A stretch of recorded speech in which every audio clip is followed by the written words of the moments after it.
Boa noite para quem que estará ouvindo ao vivo e a cores. É o canal Filósofo Urbano. Depois de várias semanas sem gravar um vídeo, retorno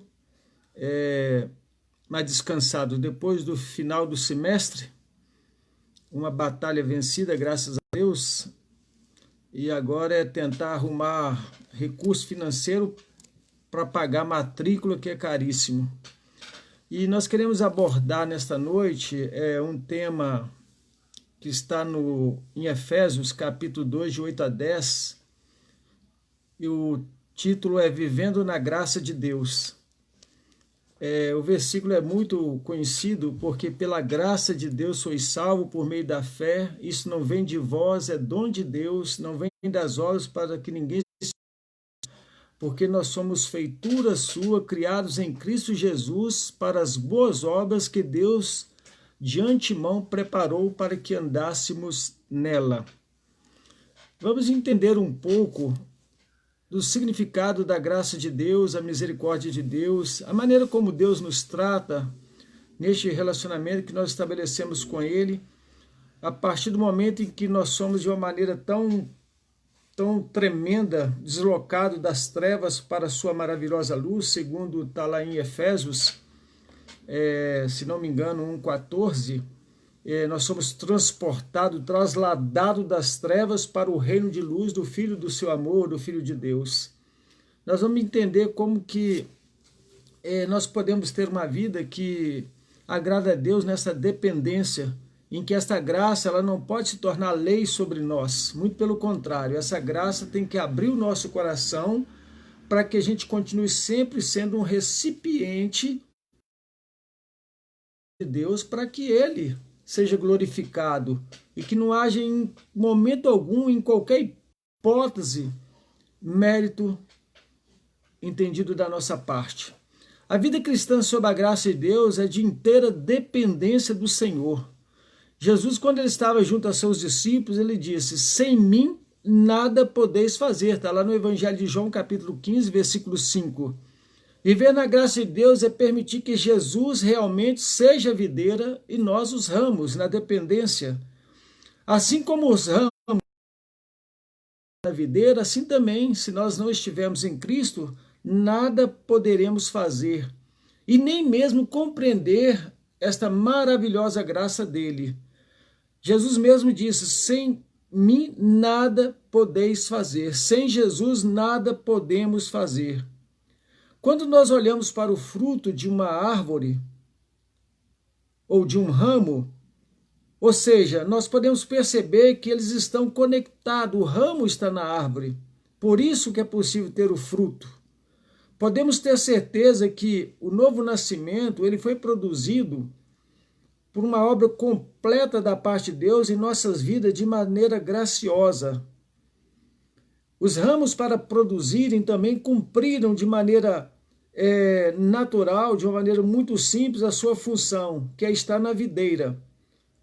E quando nós também do novo nascimento, nós somos colocados diante desta realidade que a graça de Deus manifesta através de uma obra completa por Deus em Jesus, em nós.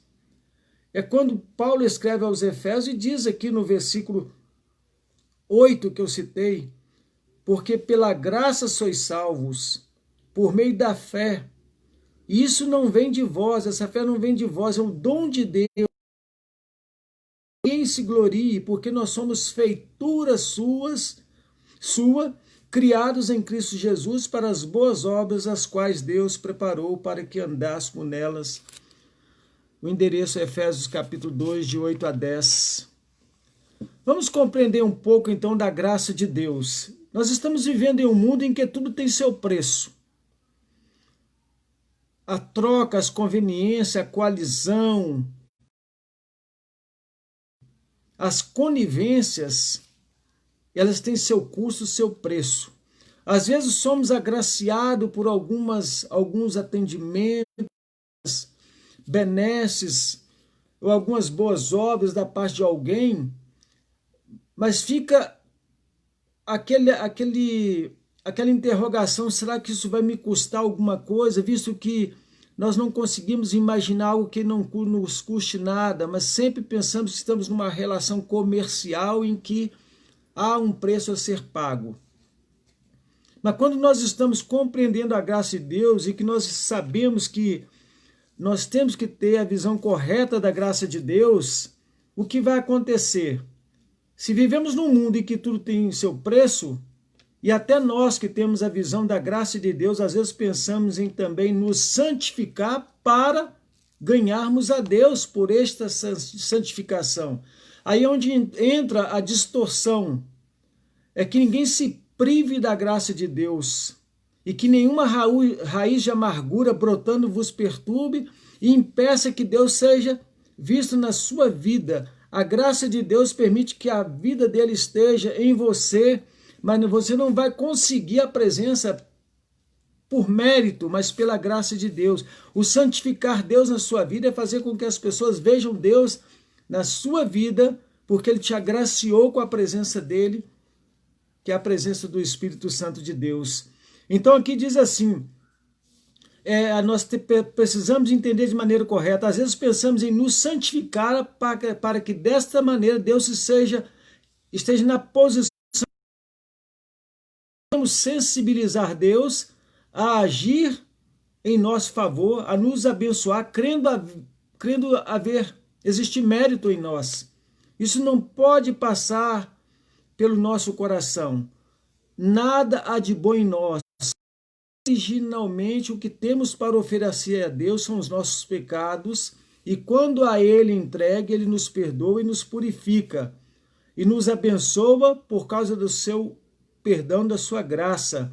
Nós não podemos acreditar numa fé meritória, mas quando nós confiamos e cremos, Deus responde segundo a sua graça, sabendo que a nossa confiança ela veio pela revelação dele, pelo Espírito Santo dele, e por esta fé, que é um dom de Deus, que nos capacitou a entender que pela graça sois salvo, por meio da fé, e esta fé não vem de vós.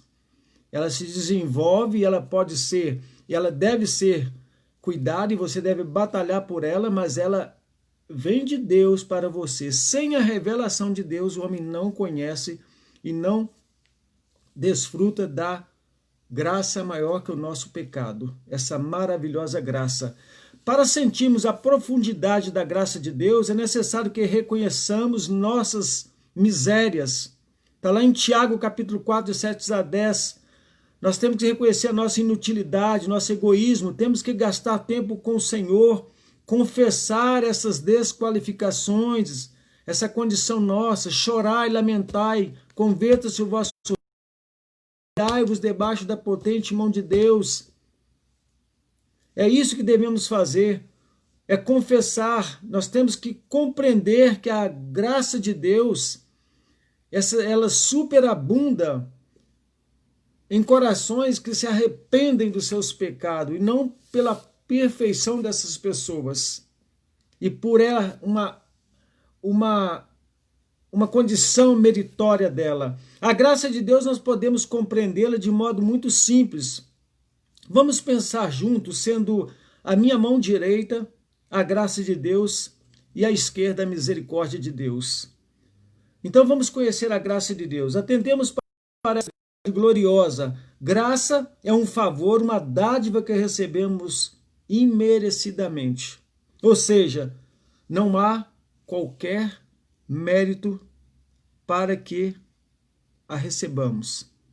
Então Paulo expressa essa verdade escrevendo aos Romanos no capítulo 5, versículo 8, quando diz: Deus prova o seu amor para conosco em que Cristo morreu por nós, sendo nós ainda pecadores, ou seja, inimigos a Ele. Esta verdade não pode esconder, negar também. Cristo morreu por nós, sendo nós mais do que pecador, muito mais, e pela graça sois salvo, diz a palavra. O autor Sacro, quando ele escreve o hino, ele diz: olha, graça maior que o pecado meu, graça que excede a todo o meu mal. A nossa certeza desta relação com Deus, em que a cédula da inimizade foi rasgada, onde não há mais barreira, o véu do templo se rasgou e o acesso a Deus livre só é possível porque a graça de Deus nos alcançou. Jesus, o seu sangue, nos purificou. A nossa mão direita ilustra essa graça inefável, essa graça sem preço, sem interesse, essa graça com o único objetivo: vida para nós, vida para o homem. João, no capítulo 10, versículo 10, diz que o ladrão vem senão a roubar, matar e destruir. Jesus diz: eu vim para que tenham vida e a tenham em abundância. Em Isaías 55:1, nós temos o convite do Deus ao povo, dizendo: a vós todos que tendes sede, vinde às águas, e os que tendes dinheiro, vinde comprar e comeis sem dinheiro e sem preço vinho e leite, e ouvi, a vossa alma viverá. É um convite para que a pessoa tome posse da graciosidade de Deus. Então, conhecendo essa graça, dizendo graças a Deus pelo seu dom inefável, maravilhoso.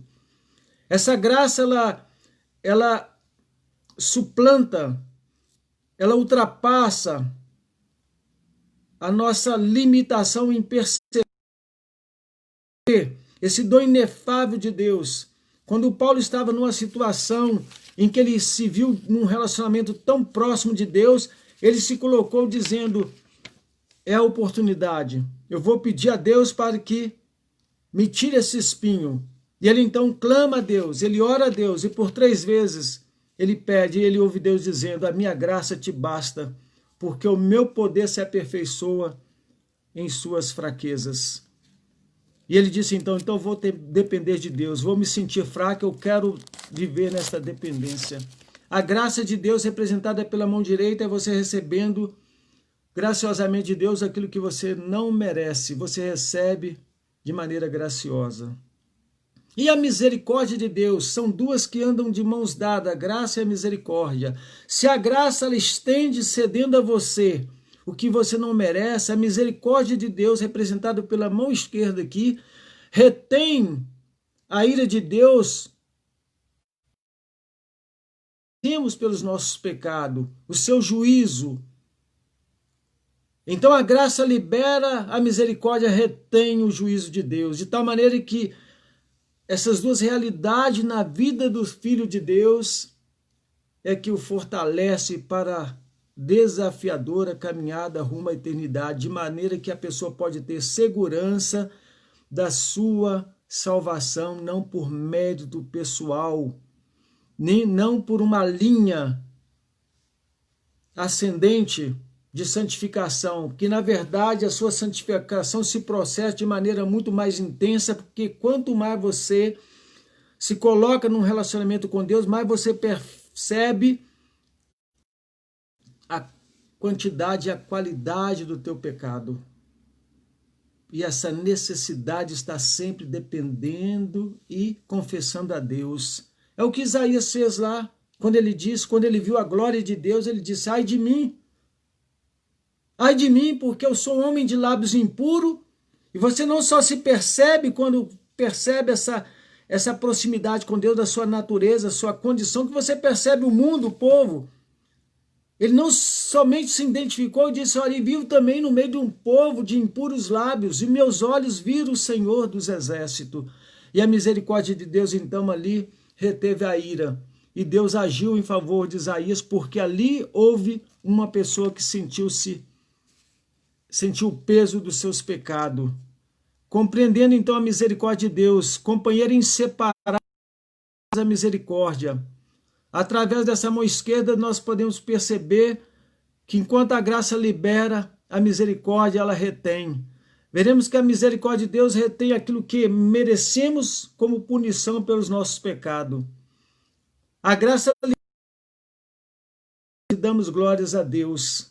Devemos adorar a Deus também pela sua misericórdia. A minha oração particular diariamente é esta: Senhor, tenha misericórdia de mim. Tenha misericórdia de mim, porque a tua graça eu conheço e a tua misericórdia eu preciso estar sentindo ela presente todo momento, dado a minha natureza pecaminosa. Em Lamentações de Jeremias, capítulo 3, versículo de 21 a 23, nós temos ali o profeta chorando, aquele homem, mostrando que, ele dizendo, as misericórdias de Deus são a causa de nós não sermos consumidos, porque ela se renova a cada manhã, e grande é a sua fidelidade. Glória a Deus por isso. Se você ler em 2 Coríntios, capítulo 1, de 1 a 7, você vai perceber ali que a misericórdia de Deus se apresentou na consolação de Paulo, para que ele, consolado pela graça e misericórdia de Deus, ele pudesse consolar os irmãos que passavam por grande tribulação. Nós não podemos perder de vista essas duas realidades, graça e misericórdia, cercando as nossas vidas, ao povo de Deus. Cada manhã renova-se a misericórdia de Deus. Ela se renova a cada manhã. O Salmo 77, o salmista passando pelo vale triste da sua existência, ele diz que investigava no seu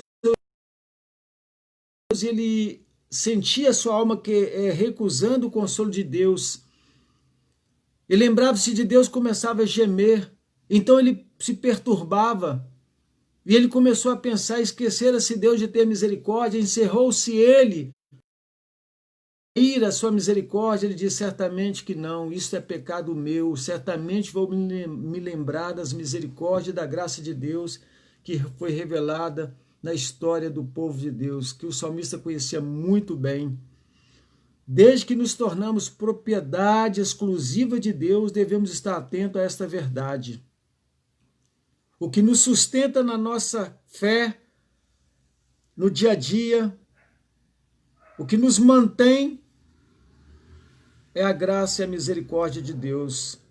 Em Romanos capítulo 12, versículo 3, nós temos ali, pela graça, diga a cada um de vós, que ninguém saiba mais do que convém saber, mas que saiba com moderação, conforme a graça de Deus revelou, repartiu a cada um. Leia do versículo 1 até o versículo 3, você vai ver a vontade de Deus é boa, agradável e perfeita. E essa graça e misericórdia leva você a ter entendimento para não se conformar com este mundo, mas apresentar a Deus um culto racional de essa graça, essa misericórdia, de tal maneira que esta fé é a graça de Deus revelada a você, que foi chamado por Ele.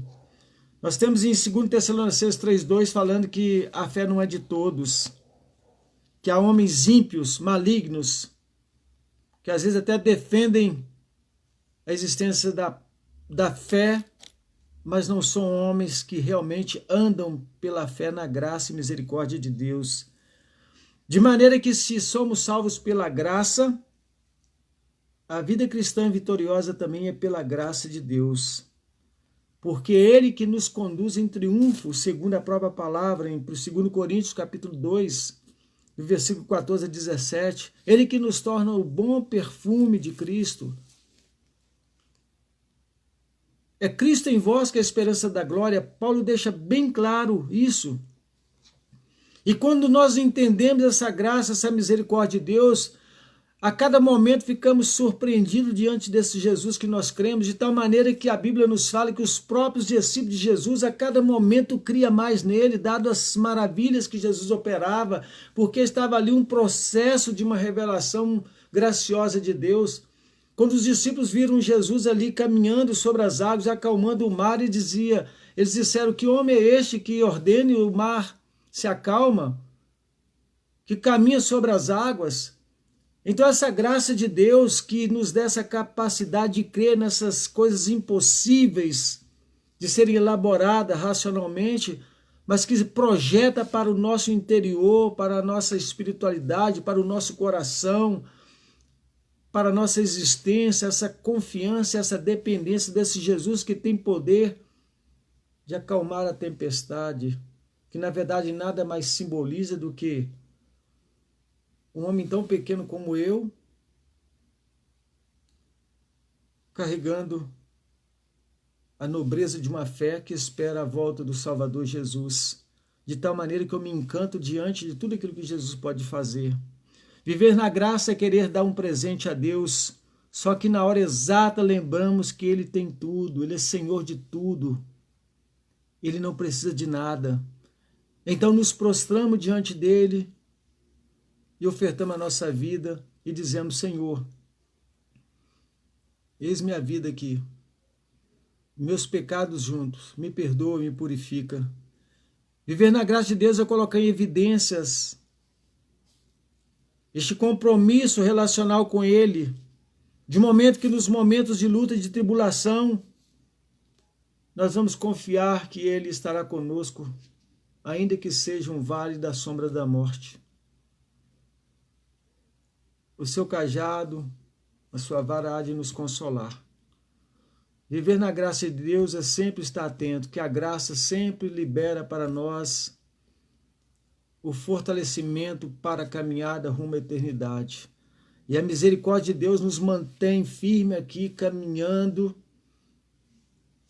para que a cada degrau, a cada desafio, a gente possa entender que se falhamos, Deus, de maneira infinitamente, muito mais do que podemos pensar, Ele retém sua ira e nos perdoa, de tal maneira que o arrependimento, segundo Deus, produz vida.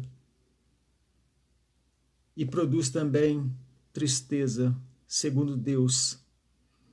E a Bíblia fala que este Deus gracioso, Ele resiste a um coração soberbo, Ele não consegue, Ele despreza, mas Ele não consegue resistir a um coração contrito, a uma alma, uma vida arrependida. Que Deus nos abençoe e que você possa viver na graça e na misericórdia de Deus, sabendo que de maneira nenhuma você nunca será abandonado por Ele. Graça maior que o pecado meu, graça que excede a todo o meu mal. Que Deus nos abençoe, em nome de Jesus. Amém.